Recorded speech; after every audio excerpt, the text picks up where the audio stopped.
Look at this presentation. We're gonna discuss all of this.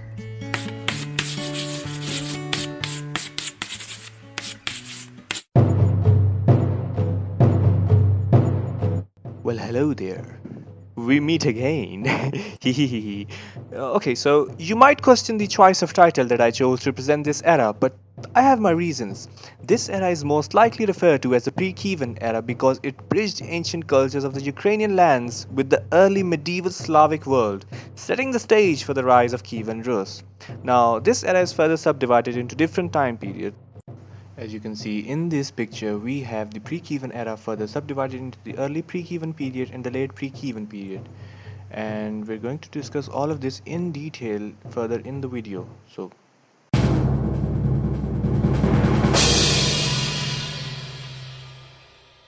firstly, we have the Iron Age of Ukraine, which was from 1200 BCE to 400 CE. You know, the Iron Age. When humans realized bronze was cute, but iron could actually get stuff done, like stab enemies and open beer bottles. Sir, I have a question, sir. What is it? I think you made gross mistakes and miscalculations. The Iron Age started much later in the Eurasian or Ukrainian region at about 800 BCE, but you implied that the Iron Age in Ukraine began at 1200 BCE. And some of your other dating is also slightly off. Dude, you need to freaking chill, alright? As I said before, the general consensus using archaeological data is that the Iron Age specifically started at around 800 BCE in the Crimean or in the region of the Pontic Caspian steppe. But I coincided all of this broadly with other areas also and came up with these dates. And when I also use the title of Pre-Kievan era, it's not usually used by scholars and historians to describe this era. But I used this title just to describe, in as simple way as possible, the events that led to the rise of Kyivan Rus. In short, I am not a student of archaeology, and this is not a PhD thesis that I am presenting. It's just to help people learn the history of Ukraine in as simple a way as possible. So you nerds need to chill, alright? The transition from Bronze Age to the Iron Age in Ukraine and the surrounding Eurasian region happened a bit late than the rest of the world. We're going to discuss three main cultures or groups of most importance in the Iron Age of Ukraine. These were the Cimmerians, Scythians, and the Sarmatians. Okay, the picture you see here, though they were not directly involved, but these are also of paramount importance. So first things first, let's talk about the Cimmerians. The Cimmerians, created by Robert E. Howard as a mythological barbarian. Quote! What? God damn it! Why are you yelling? You're going off script. It's Cimmerians, the ancient nomadic people, not Conan the goddamn barbarian, yeah, idiot. This is what the script says. Yeah, do what I say, and exactly what I say. You worthless piece of shite. Okay, calm down. Jeez. Jackass. What did you say, you wee daft idiot? Nothing. I didn't say anything. Okay, let's just move on. Cimmerians were a group of ancient Eastern Iranic equestrian nomadic people of the Pontic Caspian steppe. This sentence might be too much to digest, so let's break it down. Ancient means old. Eastern Iranian refers to those who lived in the eastern part of the Iranian cultural and linguistic zone, like the Scythians, Sakas, or Alans. Side note, this does not mean that they were from modern day Iran only. The term is linguistic and ethnic, not just geographic. Equestrian is related to skilled horsemen, nomadic means migrating people, and Pontic Caspian steppe is the area of grassland around or between the Caspian Sea and Black Sea. This area covers the part of modern day Ukraine, South Russia, Kazakhstan. So, A long, long time ago, in a far, far away land, in the eastern Iranian ethnic and linguistic zone, there lived a people who didn't like the shit that they had, so they had moved westwards. Daddy, what did they do when they moved westwards? Well, little Timmy, they conquered and plundered every damn thing in their path. And when they reached the area between the Black Sea and Caspian Sea, they liked the shit there, so they settled. And Daddy, did they live happily ever after? No, of course not, little Timmy. They lived in a pathetic and miserable state of affairs, being in a constant state of war. The end. Good night.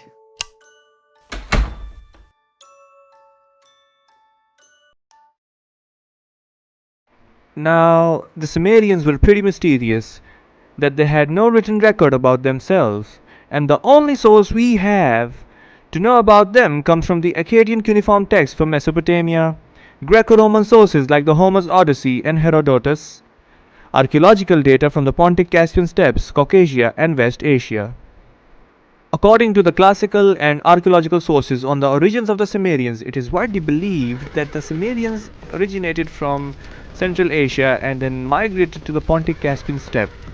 Now, they did this because of climate change, most likely, as climate of Central Asia and the Siberian steppe region started becoming cooler and drier.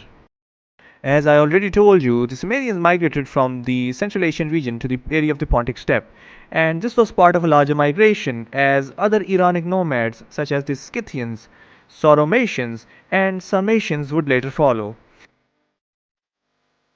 The Cimmerians inhabited the steppes north of the Black Sea, especially around Crimea and southern Ukraine. The Crimean Peninsula may have even derived its name from them, as some theories sort of like link Crimea to Cimmeria, so I guess you could make sort of like a possible connection. The Cimmerians lived in the form of tribal confederations. One of these is famously known as the Chernogorovka-Novocherkassk complex. Now, these guys were troublemakers. They conducted raids here, here, and here, like into the territories of Urartu, into the territories of Assyria, and also into the Anatolian region. The weird thing is that they disappeared like a ghost tribe. After being defeated by the Scythians, the Cimmerians faded from history. No known written language or text from them survived, adding to their mystery. But, but, their legacy lives on in fantasy. The name Cimmeria was used by Robert E. Howard, the creator of Conan the Barbarian, for Conan's homeland depicted as a dark, rugged land of warriors.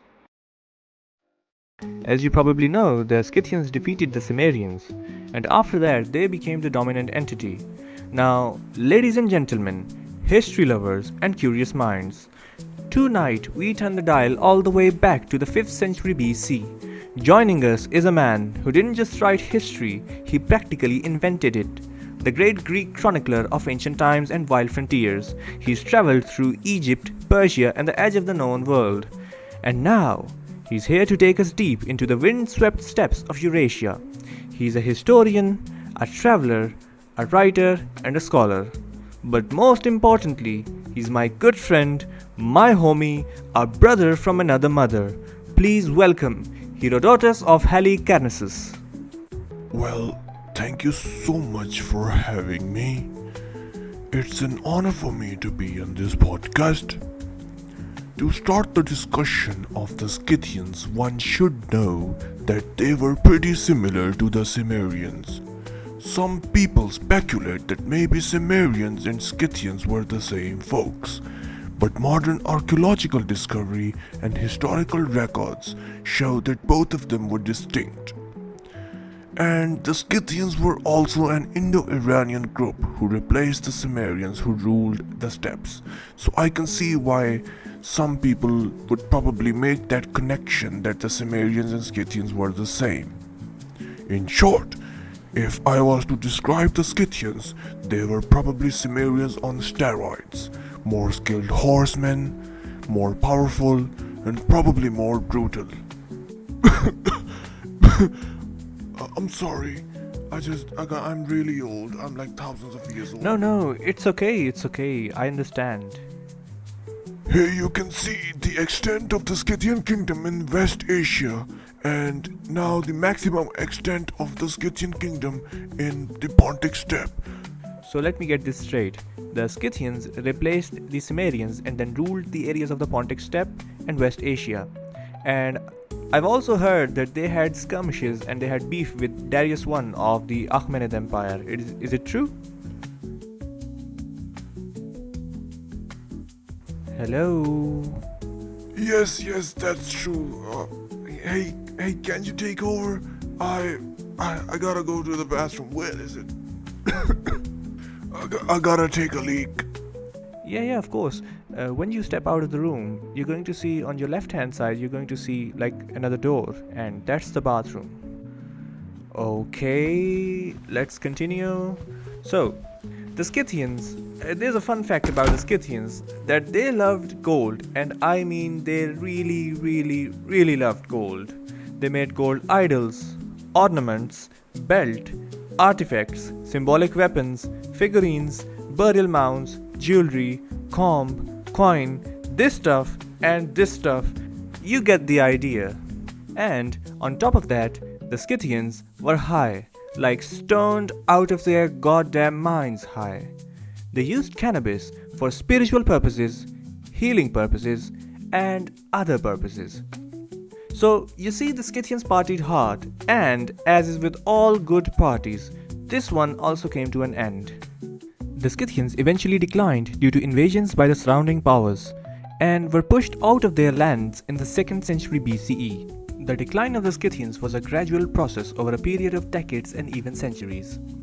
The Scythians were surrounded on all sides by great powers that attacked them.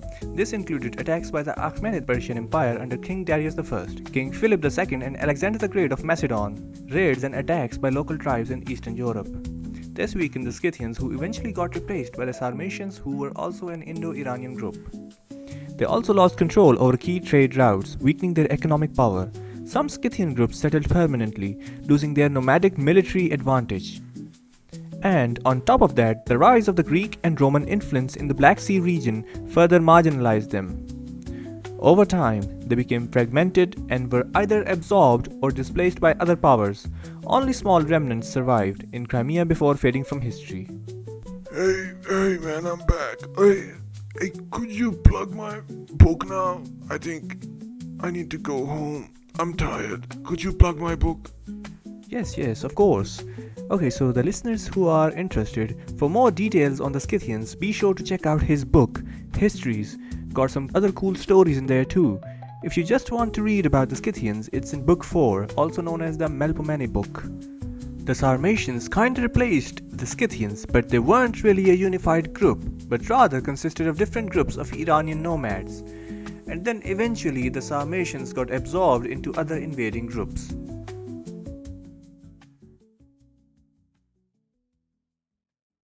Any European history is never going to be complete if we don't discuss the influence of two important cultures. Which brings us to the next topic.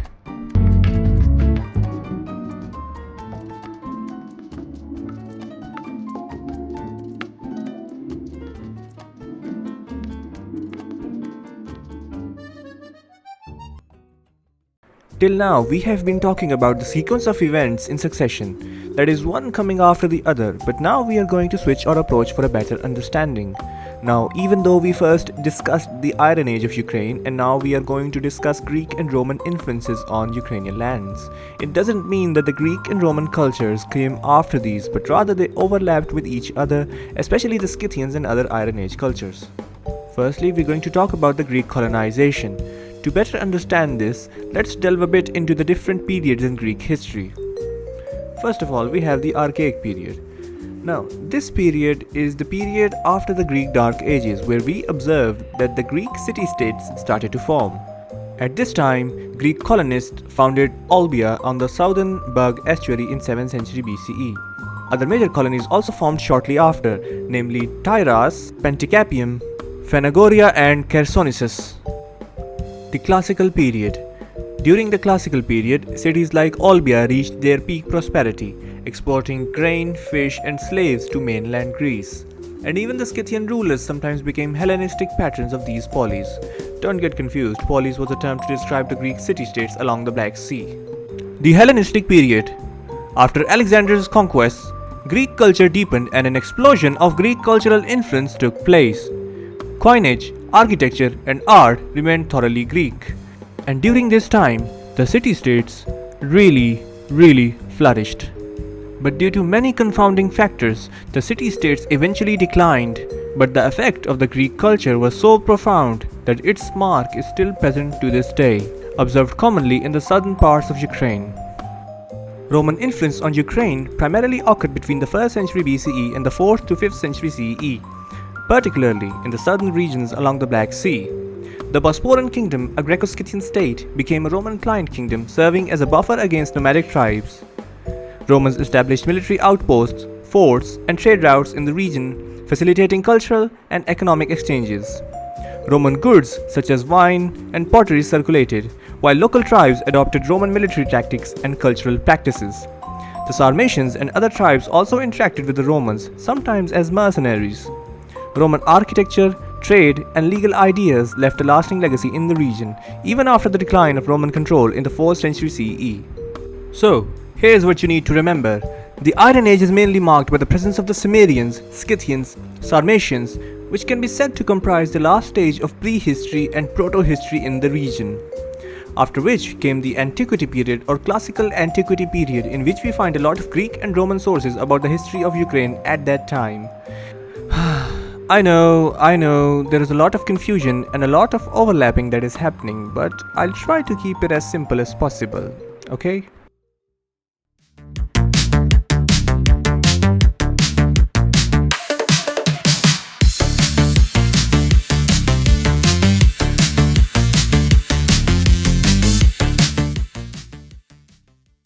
The Chernyakhiv culture. The word Chernyakhiv is a simplistic translation of a Russian word meaning the archaeological site discovered in Kiev. More specifically, the discovery carried out in the Chernyakhiv village in Kiev Oblast.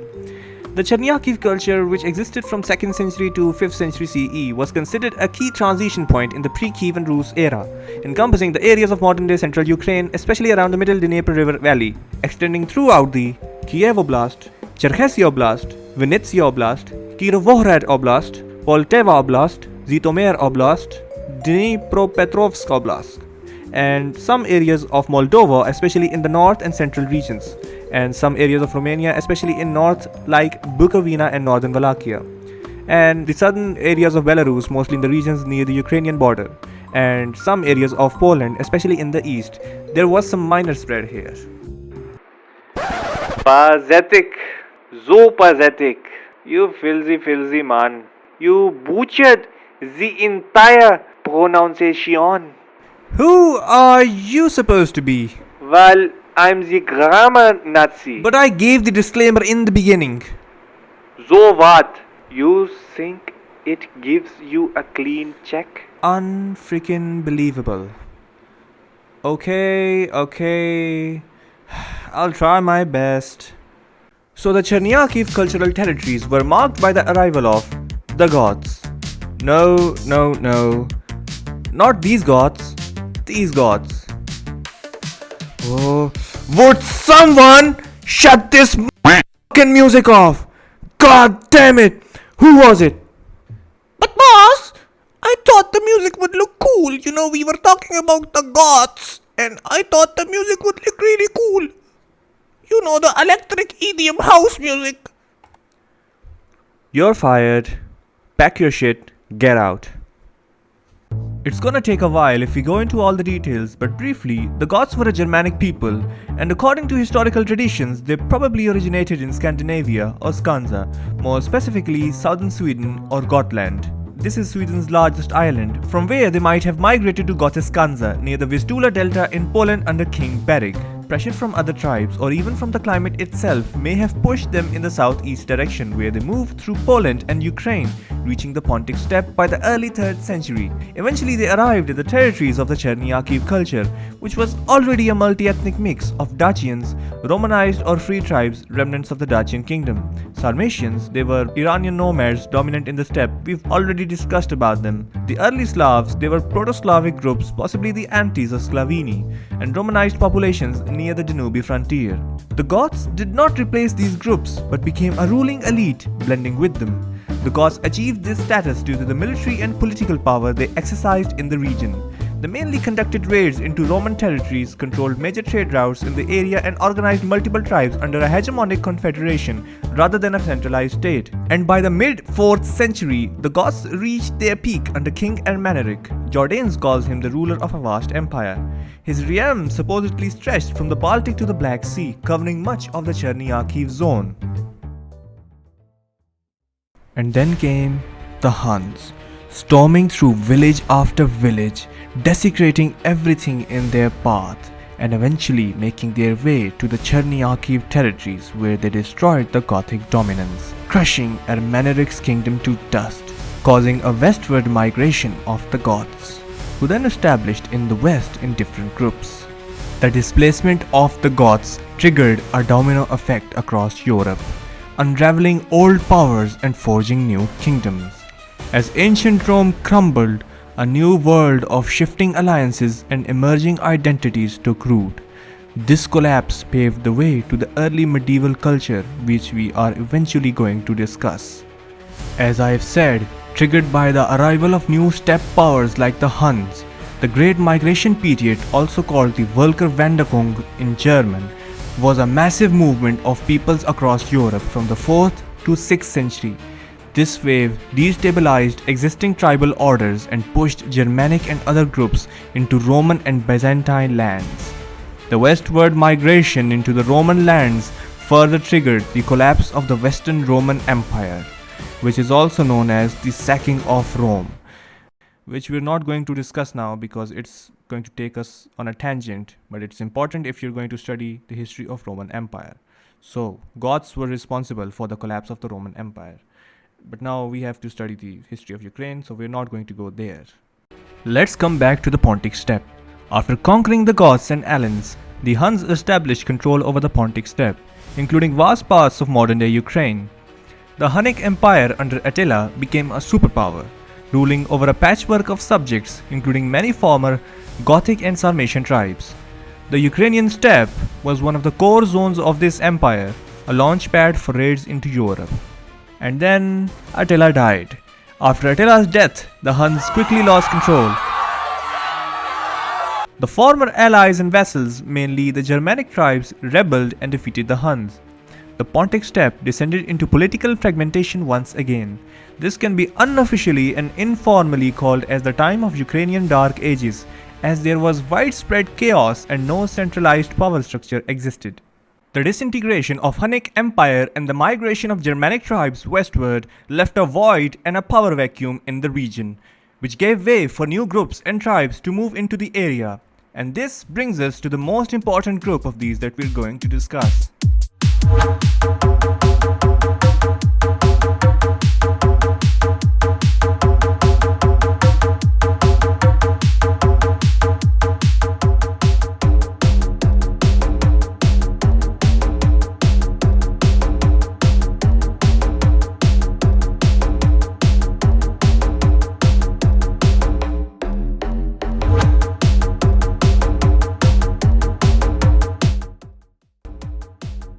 Hello, my name is Dmitry. I'm going to tell you about our history, the history of the Slavic people. We the Slavs were an Indo-European ethno-linguistic group originally inhabiting parts of modern Poland, Ukraine and Belarus. Early references to Slavic tribes appear in the writings of Byzantine historians like Procopius and Jordanes, who referred to us as Sclavini and Antes. Maybe that's where we got our name from. We used to live in a cozy little spot north of the Carpathians and around the Pripyat river basin. But you know, we moved for better shit. The Western Slavs moved into areas now Poland, Czechia, and Slovakia. The Southern Slavs moved into the Balkans, modern Serbia, Croatia, Bulgaria, etc. And the Eastern Slavs expanded across the forest steppe zones of modern Ukraine and Russia. As we spread, we formed loosely organized tribes in each specific region. Me and my cousins moved to Ukraine and Russia. And here tribes existed in the form of confederations. In modern Ukraine, key tribal groups emerged. First of all, the Antis. Antis centered in the forest steppe regions, possibly the earliest Slavic tribal confederation. Then we have Dravilians, Severians, Polans, and White Croats, appearing more clearly in the 7th to 8th centuries, living in fortified villages, practicing slash and burn agriculture, and worshipping Slavic pagan gods. Okay, thank you Dmitry for the wonderful presentation. You see, it was the migration of the Slavic people into Eastern Europe that shaped the cultural fabric of the region, a legacy so enduring that even now, the very term Slavic is inseparable from Eastern Europe. Okay, now we're going to briefly talk about the foreign influences. And first of all, we're going to talk about the Avar raids and conflicts. Even though the Avars did not directly control the Ukrainian region, they indirectly influenced much of the Eastern European landscape at the time. Their peak was around the mid-6th century and were usually located and centered around the Pannonian Basin, which comprised of modern-day Hungary and parts of Eastern Europe. And they also helped to set the stage for the Khazars, a future nomadic empire. Their raids forced the Slavic tribes to undergo eastward and southward migration, including into the Ukrainian territory. Now let's talk about the Khazar Khaganate. The Khazars were a group of Turkic nomads who came into existence after the Göktürk Empire or Göktürk Khaganate disintegrated. These nomads eventually banded together and formed the Khazar Khaganate, a vast empire spanning from the Dniester River in the west to the Caspian Sea in the east, comprising of areas like the Crimean Peninsula, the region around the Sea of Azov, Donbass, and the lower Dnieper at the height of their power. Even though they were pretty strong, had a vast impact on the political and administrative structure of Eastern Europe, and were pretty significant in the region at the time, their downfall came relatively quickly, owing to the emergence of a strong rival, Kyivan Rus, which we are going to talk about in the next video. The aggressive incursions of the Avars and other Turkic or Central Asian nomadic groups shaped the defensive mindset of the Slavic and Eastern European tribes. This constant pressure from the east fostered a sense of unity among the Slavs, ultimately contributing to the formation of the Kyivan Rus and the successful resistance and expulsion of these nomadic invaders. Hoo-wee! We are done with the video, so let's just summarize under a minute what we've discussed so far, shall we? We discussed at first the Iron Age cultures of Ukraine, which consisted of the Cimmerians, Scythians, and Sarmatians. And then we touched a bit on the topic of Greek colonization and Roman influence, how these two cultures indirectly influenced the Ukrainian and Eastern European lands in such a major way. Then we touched on the topic of the Goths under the heading of the Chernyakhiv culture. This marked the end of our early Pre-Kievan era. Then the Huns invaded, which disrupted the Eastern European system, triggering the Great Migration period, and then Slavic expansion and development of early Slavic polities takes place. And in the end, I talked about the Khazars and Avars. Not that important, but still their mention was a bit significant. Now I intentionally left out the discussion about the Varangian Norse traders because I am going to talk about them in the next video when I talk about Kyivan Rus. And another thing, I also left out smaller groups like the Bulgars and Alans, etc. because it would have taken a lot of time, so ciao. Daddy, I'm scared. Where are you?